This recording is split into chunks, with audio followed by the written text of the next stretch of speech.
Ayol kishi bilan erkak kishi urushib qolganda sizningcha kim birinchi kechirim so'rash kerak? Erkak kishi.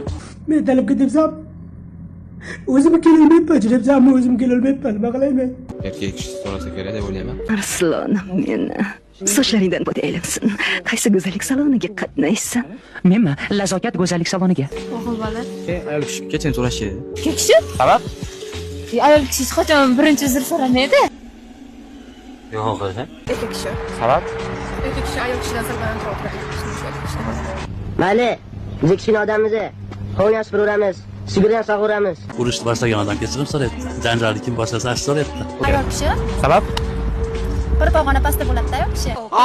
Qanday ajoyib qizaloq. Ayol kishi. O'ylashimcha, kim urush boshlagan bo'lsa, shu odam kechirim so'rash kerak. Ko'proq kim? Ayol kishi yoki erkak kishi? Menimcha ayol kishi. Qizilmas. Gul g'uncha. Ma'lumotini aytmaysizmi? Ma'lumoti. Qiz bola so'raydi aka. So'rash kerak. Qiz bola so'raydi.